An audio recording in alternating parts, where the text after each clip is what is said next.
Hello, you absolute cuties, I have another video for you today. Today we have two stories. They are pretty haunting. If you want to watch more of my content, I have a playlist in the description. I hope you enjoy. Here is the title to the first story: The Doppelgänger in the Mirror.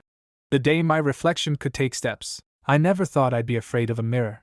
I woke up at exactly 7 a.m., as I did every morning. Routine was my comfort. Wake up, brush my teeth, take a shower, eat my breakfast, and then off to work. It was the kind of life that kept things predictable, steady. But that Tuesday? That Tuesday shattered everything I thought I knew about reality. It started small, just a flicker of something off.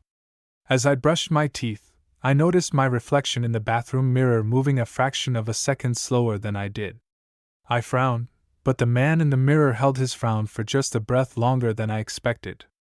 It was barely noticeable, the kind of thing your brain rationalizes away before you have time to worry about it. Must have been my groggy morning mind playing tricks on me, but then it happened again. I reached for my coffee mug, and in the kitchen's glass cabinet, my reflection hesitated before copying me. A chill ran down my spine, but I shook it off. Lack of sleep, probably. Too many late-night horror podcasts. Yet the more I ignored it, the worse it got.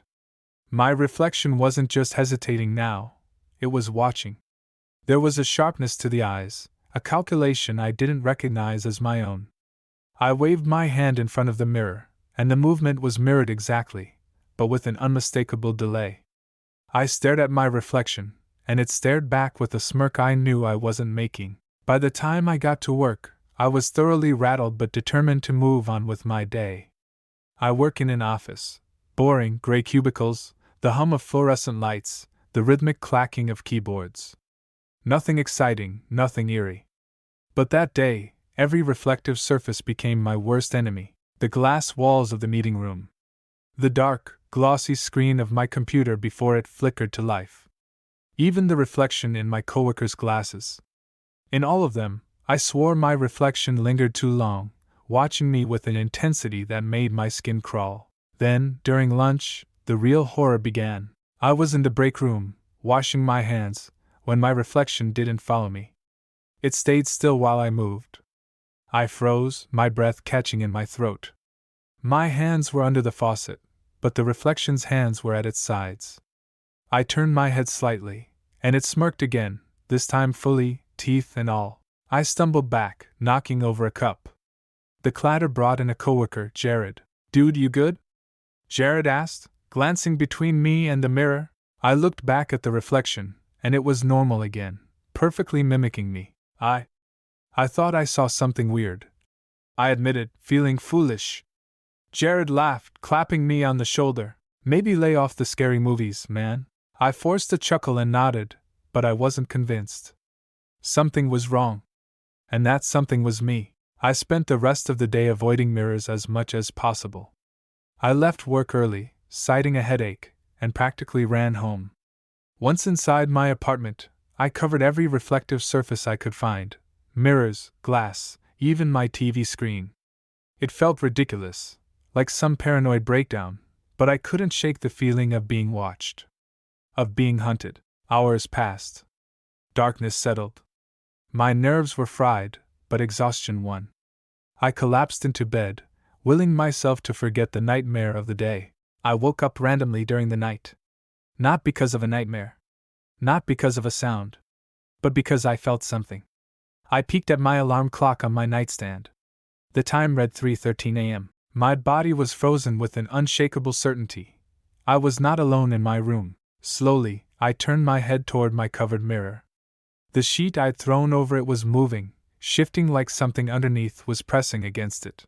And then, the sheet fell. There I stood in the mirror, but I wasn't lying down in bed. My reflection was standing, grinning at me. It raised a hand and waved, and then, it stepped forward, out of the mirror. My breath hitched as I scrambled backward, nearly tumbling out of bed. The figure, my reflection, stood in the dim glow of the moonlight, its grin wide, unnatural. What are you?" I stammered, my voice barely above a whisper. The reflection tilted its head. "Isn't it obvious? I'm you, but better." My stomach churned. My heart pounded so hard it hurt. "No. You're not me. It laughed, a dry, mirthless sound. Oh, but I am. You see, you've had your turn being real. Now. It's mine. The thing lunged toward me, and I did the only thing I could. I ran. I bolted out of my bedroom, slammed the door behind me, and pressed my weight against it, panting. The silence on the other side was worse than if it had pounded to get out. Then, from inside, I heard my own voice, smooth and taunting. I'm you. You can't outrun yourself. You won't even know who is looking at you. I ran out of my apartment that night and didn't look back. What followed was a blur. I checked into a cheap motel, avoiding every reflective surface. I spent hours researching folklore, paranormal phenomena, anything that could explain what was happening. Nothing seemed to fit. Days passed. My phone rang constantly. Jared, my boss, my landlord. I ignored them all. I knew I sounded crazy. How could I explain that my own reflection had stepped out of a mirror and was trying to take my place? Then, the messages started. At first, they were from Jared. Dude, where the hell are you? You quit without telling anyone? Bro, I just saw you downtown. I thought you just up and moved away. My blood turned to ice. I hadn't left the motel. I called him immediately. Jared, where did you see me? Outside the office, like an hour ago. You walked right past me, dude. I called your name, but you just smiled and kept walking. What the hell, man? I hung up without another word. I wasn't losing my mind. It was real. It was out there. Pretending to be me. I had to stop it. The question was, how? I knew I couldn't just walk up to my reflection and demand my life back. No one would believe me. Worse, it could ruin everything before I had the chance to act. I had to be smart. But first, I had to see it for myself. The next day, I followed the version of myself walking around downtown. It moved confidently, as if it had been living my life forever. It greeted people I knew, answered phone calls, and even laughed like me, but something was wrong. The way it smiled lingered too long. The way its eyes flickered across windows, checking its reflection, sent a shudder through me. I got closer to him, seeing if I could see anything that would differentiate us. However, the closer I got, the more he just looked like me. There wasn't a single thing that was different. He was a perfect replica. Then, for just a moment, it stopped and turned. Our eyes met, and it grinned. Update. Hey guys, I'm fine. He turned around and walked away. I lost him and I haven't seen him since. I think I was having an episode or something. Thanks for all of the concerning messages. Don't text me anymore. I will update you if anything else happens. That is the end of the first story. He didn't do another update after that. I guess he is fine, but a part of me thinks something happened. Anyway, let's get to the next story. This is the title. The Whispering House, a Prison of Shadows. It was supposed to be a fresh start. After months of feeling like a stranger in my own skin, I thought moving into the old house on the edge of town would help me leave the past behind. The kind of house that, when you drive by, you wonder about, the kind that's seen better days but still stands like an old soldier, standing guard against time. When I saw the listing online, I couldn't resist. It was cheap, far too cheap for a place with so much space. The pictures were odd, but there was something about it. Something that whispered to me through the screen. I didn't question it. I didn't think to. The realtor didn't seem bothered when he handed me the keys. It's all yours now, he said with a strange smile, his eyes glancing nervously at the house as if he was more relieved than I was. Just, keep the lights on. You'll be fine. I thought he was joking. He wasn't. The first night I spent there, I didn't sleep. I tried, of course. I tucked myself into the bed, curled under the scratchy blanket that had seen better days, but the house had its own rhythm, and it wasn't a peaceful one. The wind howled through the broken window frames, making the walls creak like the bones of some great beast stirring from slumber. The house seemed alive in the dark. Then I heard it. A soft, guttural whisper, like someone was right beside me, breathing into my ear. I froze, my body stiff, my heart racing. I held my breath, hoping it would stop, but it didn't. It came again, this time clearer, like someone was whispering my name, Sarah. I jerked upright in bed, my body drenched in sweat, but the room was still. Absolute silence. The only sound was the wind outside. I told myself it was just the house settling, that my mind was playing tricks on me. It had to be. I was just tired. I didn't sleep that night. The next morning, I brushed it off. It was just a bad dream, I convinced myself. I went about unpacking my things, trying to settle in. I explored the house, found the old attic, and started organizing the boxes I hadn't yet opened. But as I reached the top of the stairs, I felt something. A coldness, like a gust of icy air that had no source. I shrugged it off. But by the third day, I started hearing things more clearly. At first, it was subtle. The faint sound of footsteps when no one was around. The doors creaking open on their own, the whispers growing louder. I couldn't ignore it anymore. Something was wrong. The house wasn't just old, it was haunted. One night, I decided to investigate. Armed with nothing but a flashlight, I ventured down into the basement. The walls were damp and the air thick with the smell of mildew and rot. My steps echoed through the silence, each step dragging my soul deeper into whatever dark secret the house kept hidden. The light flickered as I moved past old wooden crates and rusty tools. That's when I saw it. At the far end of the basement, barely visible through the thick shadows, was a door. It was a small door, almost like a closet, but it was locked. The rusted padlock looked old, almost ancient. But what caught my attention wasn't the door. It was the sounds behind it. It was low. It was quiet. It sounded kinda like scratching. It sounds a little too big to be a mouse or something. I froze. I couldn't move. The sound shifted, going higher like it was climbing the wall. And then I heard the voice again, clearer this time, right in my ear. Let me out. I stumbled backward, almost tripping over an old barrel. I needed to leave. I needed to get out. But my feet wouldn't move. I was rooted to the basement floor, staring at the door as the scratching got faster, moving in rhythm with my pounding heartbeat. Let me out, it repeated. I turned and ran. Up the stairs, out of the basement, and into the safety of my bedroom.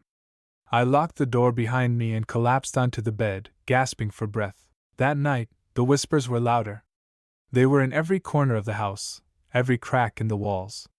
My mind was breaking under the pressure, and I couldn't tell what was real anymore. I thought I was losing my mind, but then the dreams started. Each night, the same dream. I was in the basement, facing that door, but this time, I couldn't turn away. The scratching behind the door kept getting louder, dust starting to build on the floor. Let me out. Its voice more insistent, more demanding.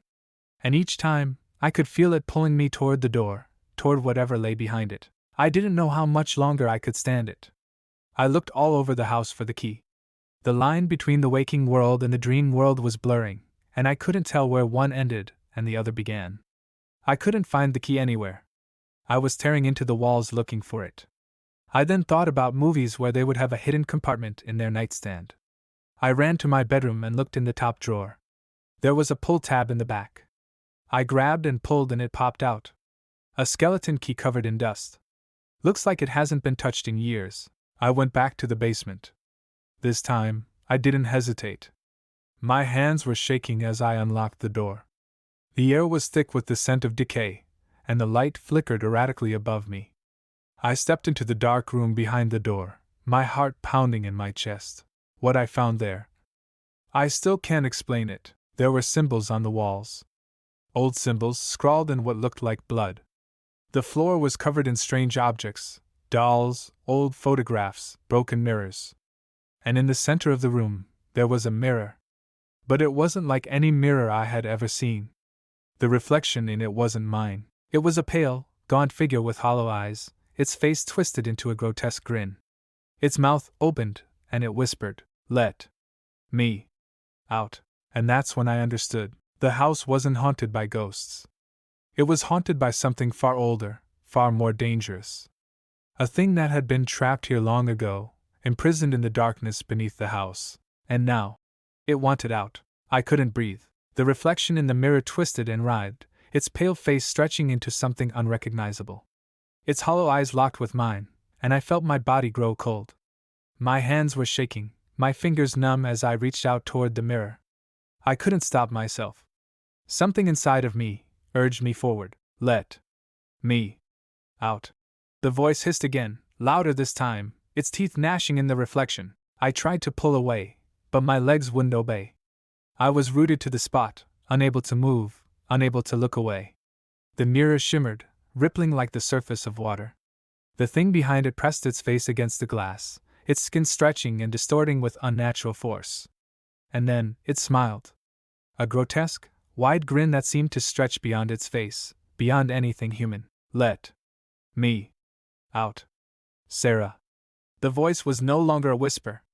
It was a command. My heart was pounding in my chest as if it were trying to break free. I could feel the air in the room grow thick, suffocating me. I gasped for breath, but no matter how much I tried, I couldn't inhale enough to fill my lungs. I reached out one last time, driven by an overwhelming need to understand, to free myself from the nightmare that was swallowing me whole. That was when the mirror cracked. The glass splintered like brittle ice, shattering into thousands of tiny pieces. But the thing didn't vanish. It pushed through, its form warping, deforming as it slipped out of the shattered mirror. It was not a person. It wasn't even something I could name. It was something old. Ancient. A presence so wrong that my mind couldn't process its existence. The thing's body was a twisted mass of limbs and shadows, its face a grotesque mask of nightmares. Its eyes, black as coal, glowed with an unnatural light, and I could feel its cold breath on my skin, feel the darkness that surrounded it closing in. I stumbled backward, but there was no escape. The basement door slammed shut, trapping me inside. The walls seemed to close in, the air pressing against me like an invisible weight. The thing took a step toward me, and with each movement, the house itself seemed to groan in protest. The floor cracked beneath my feet as it moved closer, its gaze fixed on me with an intensity that burned. The whispering grew louder, surrounding me from every corner, its voice twisting and slithering around my mind. You opened the door. You freed me. Now you are mine. I turned and ran, my feet pounding against the floor. But no matter how fast I moved, the thing was always there, just behind me, its cold breath on my neck. I could feel its claws reaching out, brushing against my skin, and I screamed, but no one was there. I crashed into the basement walls, struggling to find any way out. But the house wouldn't let me go. The shadows seemed to stretch and writhe, pulling me back into the darkness, as if the house itself had become a living thing, hungry for my soul. And then I remembered the attic. The place I hadn't yet explored. I ran toward the stairs, my legs screaming in protest. I could hear the thing's distorted laughter behind me, growing louder with each passing second. The walls closing in tighter. My breath beings to be ragged, and my vision blurred with fear. I reached the attic door, slamming it open, praying that it would be enough. But when I stepped inside, I wasn't alone. The attic was filled with shadows, just like the rest of the house. But this time, the shadows weren't empty. I saw them, dozens of figures, standing motionless in the corners of the room. Their faces were hollow, their eyes wide and unblinking. I backed away, my heart pounding in my chest. There was no escape. The thing had been waiting for me, and now, it had caught me. I heard the door to the attic creak open behind me. Slowly, impossibly slow, the thing entered, its grotesque form filling the doorway. The shadows in the room seemed to ripple, reacting to its presence. The air grew colder, the silence heavier. It spoke again, its voice low and resonant, filled with centuries of malice. You should never have come here, Sarah. I turned to face it, and in that moment I knew there was no way out. The house had claimed me. The spirits that lingered in the shadows, trapped in this place for eternity, were now part of the house, part of him. I tried to scream, but my throat was dry. My body was paralyzed with terror. The thing's form loomed over me, its black eyes boring into my soul, and I felt the weight of its gaze, the promise of the eternal dark. It reached out, its cold, jagged fingers brushing against my face, and whispered one final time, "You are mine." And then, everything went dark. I woke up in the same bed, in the same house. But everything had changed. The house wasn't the same. It was darker, colder, and the walls whispered with voices. The air was thick with the stench of decay. I didn't know how long I'd been gone. Hours? Days? I stumbled out of bed, panic surging through me. I ran down the stairs, but the house felt different. Alive. The whispers were louder now, and the shadows seemed to follow me. I tried to leave, but the door wouldn't open. The windows were sealed shut, as if the house itself was keeping me inside. I turned, looking for any escape, but it was too late. I heard the laughter again. It was no longer just in my head. The thing was here. It was always here. And so, the house waits for the next soul to wander too close, to let curiosity take them in. It waits in the shadows, whispering their name, calling out to the ones who dare to enter, promising them a place within its walls. Forever. And I am just another lost soul, now a part of the house. Another whispering voice. Another blank face in the attic. That is the end of the story. If you have pooped yourself, that makes two of us. That was one of the scariest stories I've read. There is a link in the description for my Reddit Stories playlist. Go watch them if you like. I hope you enjoyed the stories. Have a great day.